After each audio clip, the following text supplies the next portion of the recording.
Tutorial 3.1. In question number 1, you're asked to find f of 3. So what you can do is you can just use the first fundamental theorem to write down this statement. Bring the f of 2 over, I get f3 is equal to this expression. And then to calculate this, you simply use your GC and then add to the value of f2. f2 given the question, right? f2 in the question is going to be 10. So add up these two together using a GC, you get a value of 10.241. For decimal values, right? Try to keep them to 3 dp. Right? Keep decimal value to 3 dp. For question number 2, you are given a function and you are required to find the absolute minimum and the absolute maximum of this function. Now in AP calculus, the way to find absolute minimum or maximum is always two steps. First, you look for the critical points. So to look for critical points for this function, right, you can just differentiate. Upon differentiating, you realize that actually there will be no solutions. And for this particular case, you notice that because the gradient function is always positive, it means it is actually an increasing function. So because it is an increasing function from 4 to 9, we can immediately deduce that on the extreme left endpoint, which is 4, f will attain its absolute minimum. In this case, just put x as 4 into the function, you get a value of 6. And on the other extreme, right, you put in x as 9, you get a maximum value or absolute maximum value for function f as 12. So this is a bit exceptional, right? Because you notice that the gradient is always positive and therefore increasing function. You just look for the left extreme and the right extreme. That must be your absolute minimum and absolute maximum. In part 2 of this question, it wants you to find a bound for this integral. To find a bound for this integral, in the notes, if you remember, a lower bound is found by taking the absolute minimum times the interval. Right, this is the absolute minimum, and then upper bound is done by using the absolute maximum times the interval. So the integral from 4 to 9 of this expression, right, is bounded by 30 and 60. So naturally 30 is the lower bound and 60 then is the upper bound. In part 3 of the question, you are required to find the average of the function f over the interval from 4 to 9. This is how you find the average value. And then in the same question, you also want to find the value of c, such that f of c will give you the average value. So let's work out the average value first. To find the average value, you just have to integrate this. You could have done this using calculator. If not, you can do it by hand. And then you plug it in by hand. You should get that the average value is 271 over 30. Now to find the value of c, right? Such that fc is equal to the average value. What you do is you equate this number, root c plus c, to be equal to this. So to solve for c naught now, you just bring the 30 over the left hand side, and then you can rewrite it as like this. You don't really have to do it this way. I'm just showing you how I could have done it by hand. So if you have a GC, you could immediately use GC to find the value of c. But otherwise, you can go through this simple arithmetic to find root c first, and after that, the value of c. There will be two values, just that you reject the other one, because of the fact that it must stay within 4 and 9. So once again, you realize that for decimal value, I keep the answer to 3 dp's. Question 2b is actually a repeat of question 2a. The same thing, you're given a function, and the same thing goes, you're going to find absolute minimum and the absolute maximum. So in this case, I first and foremost find the critical points by differentiating once, and then to get from here to here to solve for x, right? This time I really use the GC, and how do I use the GC to find x? I use this solve function. You really need to know how to use a solve function to solve an equation. In this case, solving this equation for a value of x, and you are limiting it to this interval of x. You should limit the interval so that it won't give you many extra values. So in solving this equation, I got that x is equal to 0.860334. Alright. In this case, I didn't keep the 3 dp yet because this is an intermediate value. Then from this value of x, I work out the value of g. at this critical value. I got 0.561. Again, 3 dPs. I just put this number into the function for g. And next, the endpoints. There are two endpoints, one at 0 and one at pi over 2. So at 0, it gets 0. At pi over 2, you just plug it in, get 0 as well. So judging from these two values, coupled with this other one, these three values, right? I can see that absolute minimum is 0, and then absolute maximum is 0.561. And once again, we can work out the bounds for this integral by taking the absolute minimum times the interval, absolute maximum times the same interval.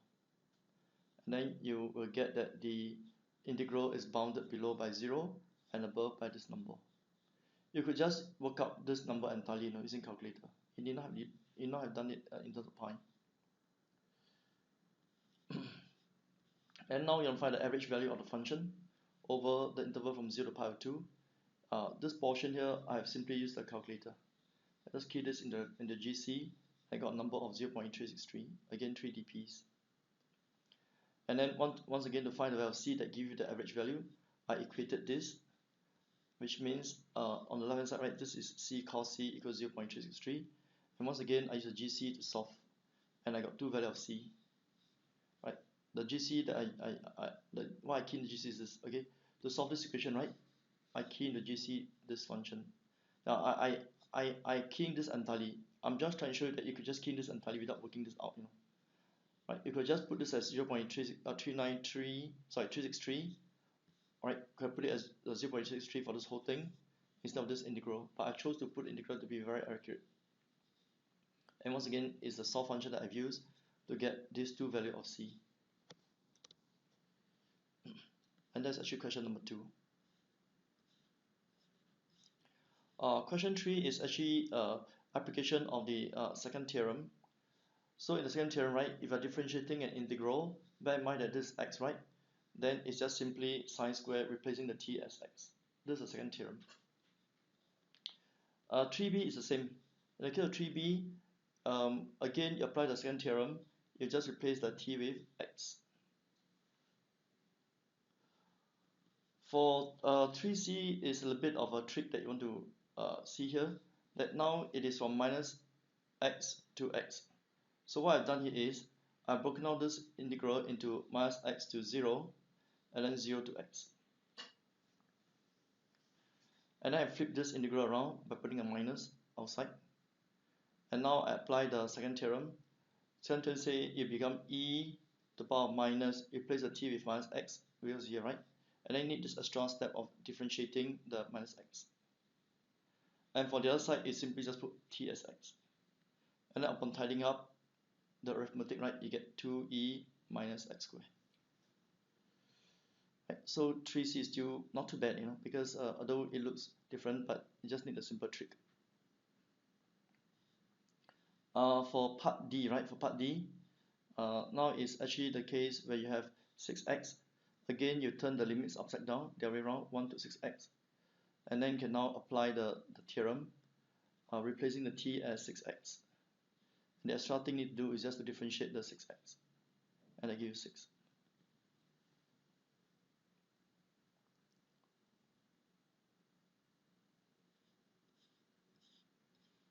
Okay, for 3e, similarly, this x squared, right, it's not x, right? So just replace the t as x squared first, and then just differentiate the x squared. You get 2x. It's quite easy, right? And then now, next one you have 3f. Same thing, to differentiate this one, right? Replace the t with sine x, and then just add this additional step to do, just differentiate sine x.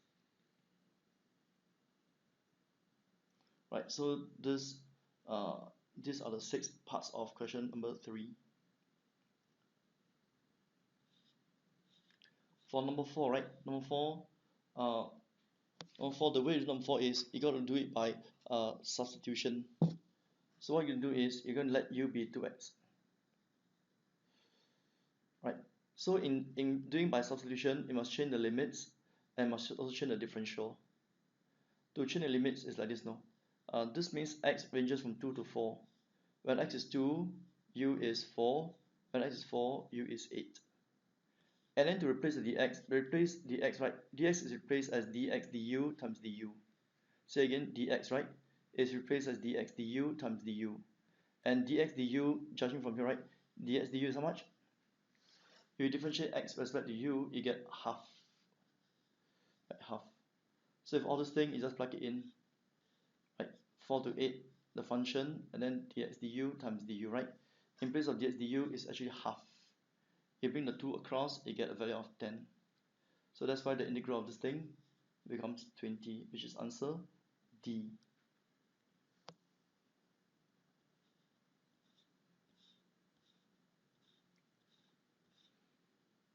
For question 5, question 5, you want to find the g prime of 2, and you're given gx to be this. So what we're going to do is we're going to start by finding g prime first. G prime of x means the same thing. The second term says you replace all the t with 2x, and then you just differentiate 2x. In this case, after differentiating, you get 2, you join this as 4x, and this 2x power 3 is x cubed. So to find g prime of 2, you now put x as 2 throughout. You get 8 with 63, which is part D.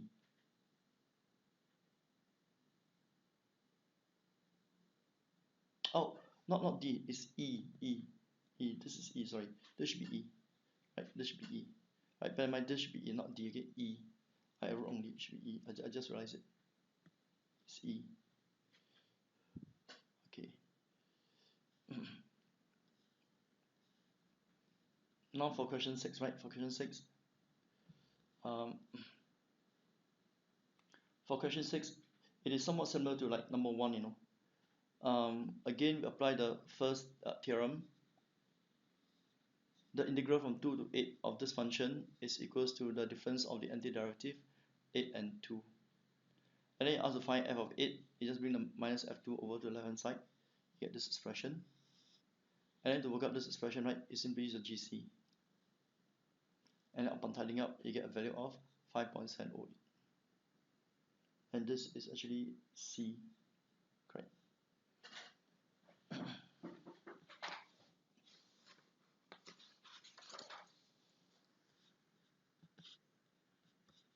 We take a good look first.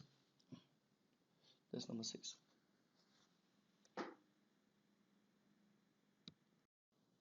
Now on to question 7, right?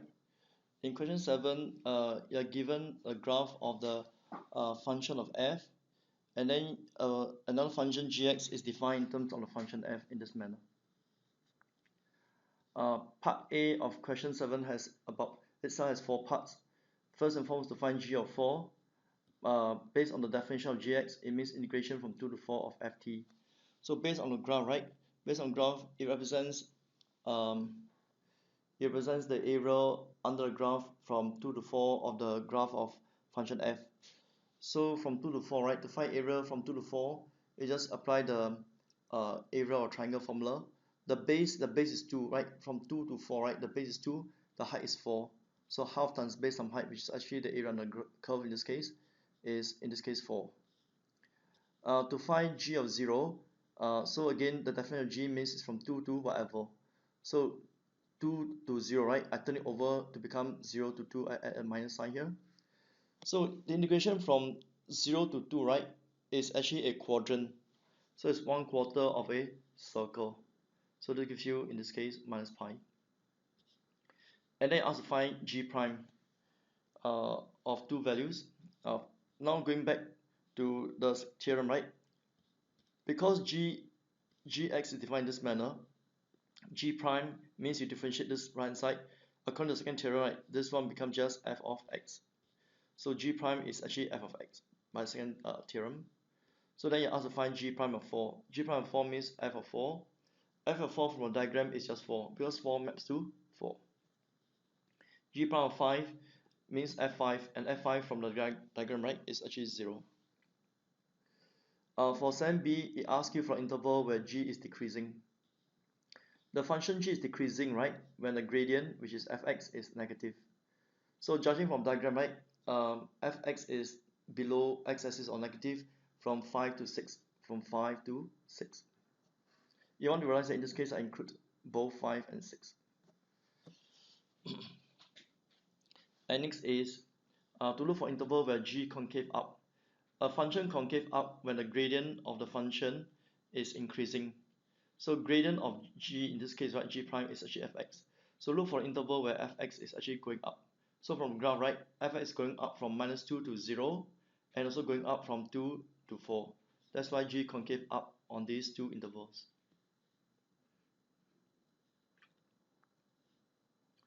Okay, in part D, they ask you for the points or inflection.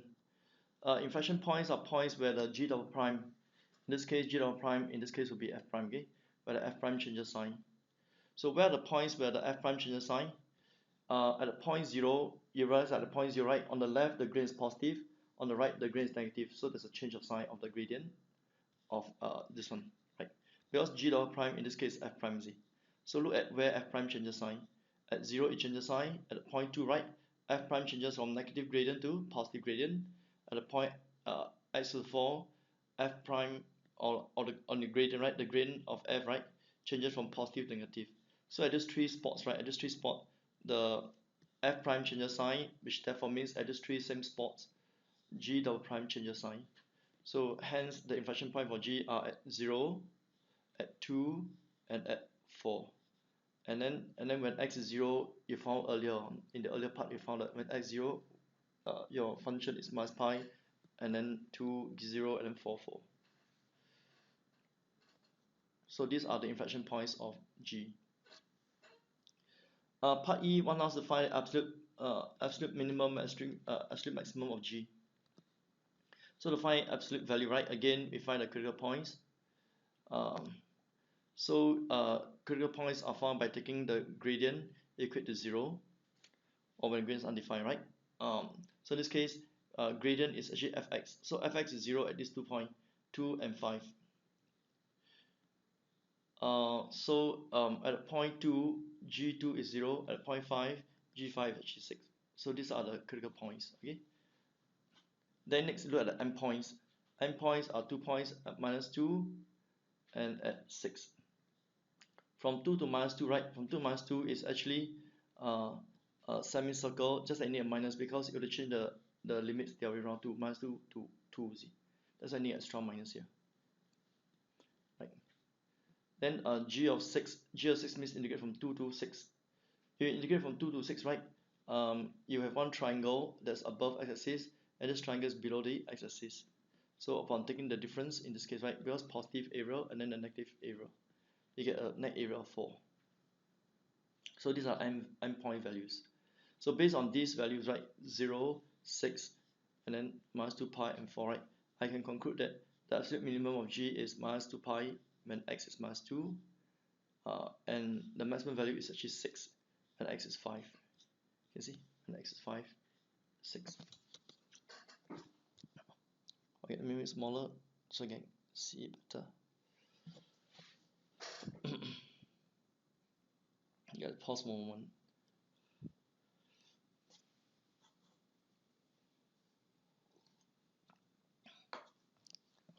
Next, let's do at number 8. Sorry, there's still 7f. There's still 7f. In 7f, you're asked to find the average value of the function f. So average value means to integrate from -2 to 6 over the interval. So to integrate from -2 to 6, right, you add up the areas. 2 are positive area and 1 negative area because below the x-axis. So it turned out that it becomes pi plus 2 over 4. This is question 7.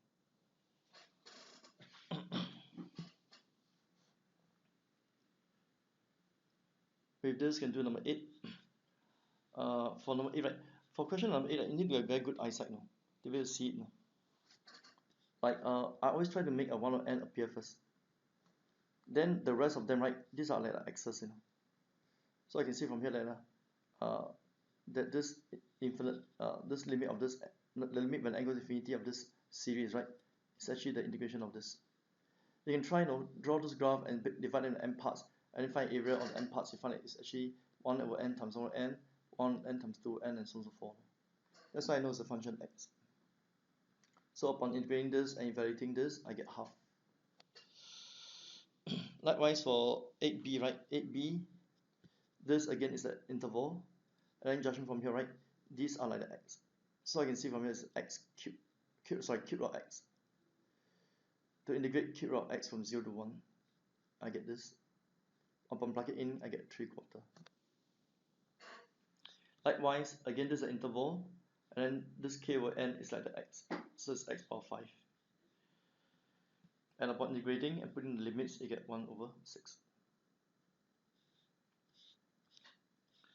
And for part D, right, you got to see it carefully, no? The k over n is always like the x. This is the width, right? This is the width. So it becomes sine square of pi x. And to integrate sine square, right, we have to change the sine square into half of 1 minus cos twice this angle. To become from here to become this, right, is actually using the double angle. You just make sine square theta the subject, you see that this half 1 minus cos twice the angle will just appear. And upon integrating and putting the limits, right, I get a value of half.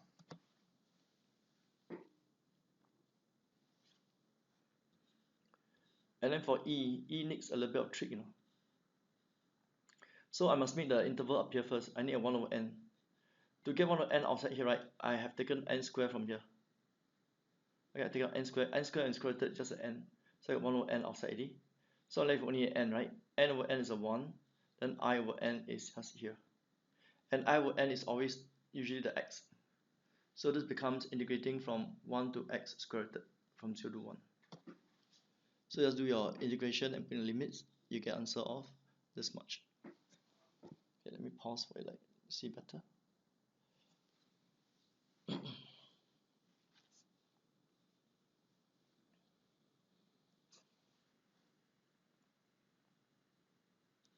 Okay, then just do f. In the case of 8f, right? In the case of 8f, I don't have 1 over n outside. So what I'm going to do is I introduce 1 over n outside here. By putting 1 over n outside, right, I will have to have n square here. N square over n will give you back just n. Okay, so with this n square over n square plus I square, right, I can divide throughout everybody, right, by n square. I get 1 and 1, and this is going to be I over n square. And this again is the x. So it will become integration from 1 over 1 plus x square. Then you integrate into your putting the limits, you get power 4. Okay, have a good look first. Let me slow down.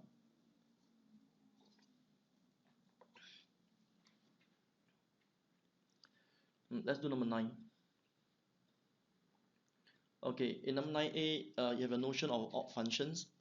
Odd function means this. A good example of odd function is a sine x, no? And you find that odd function will be symmetrical about the origin. Okay, now do 9a. I break this into 2 integration. And then what I'm going to do is I let v to be minus x. I want to change this variable.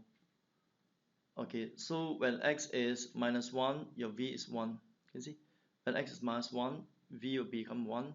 When x is 0, v is still 0. So the limit become 1 to 0. In place of fx become f of minus v. Dx, right? If you differentiate this, you see that dx is just minus dv. Or I should say dx dv. Okay, dx dv dv, right? Dx dv is actually minus 1. And then in the case of odd function, right? Remember, odd function allow the minus to be filtered out. So I got this as minus here. Minus give you a better plus, but because I change the limit upside down, right, become 0 and 1, I need extra minus. Now integrating f v dv and integrating fx dx, they're actually the same thing, no? Because these v's, right, these v's or this x, right, they're just dummy variable. So whether integrate fv or integrate fx from 0 to 1, you get the same answer, and therefore they cancel off each other, it gets 0. That's actually 9a.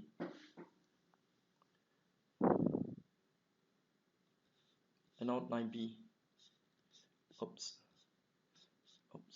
Okay. I'm short 9b. Okay, I'll come back to 9b short later.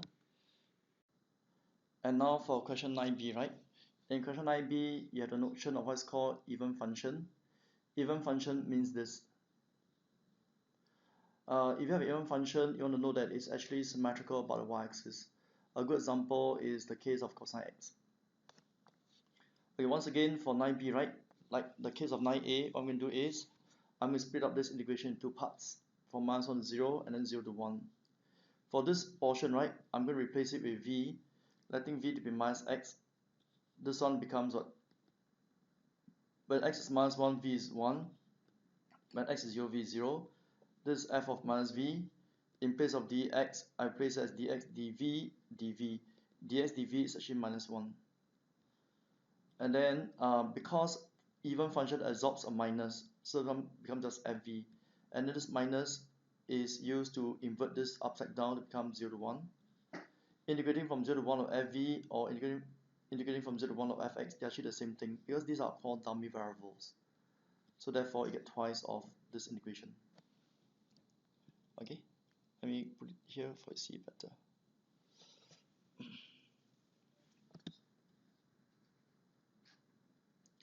And that brings us to an end of tutorial 3.1.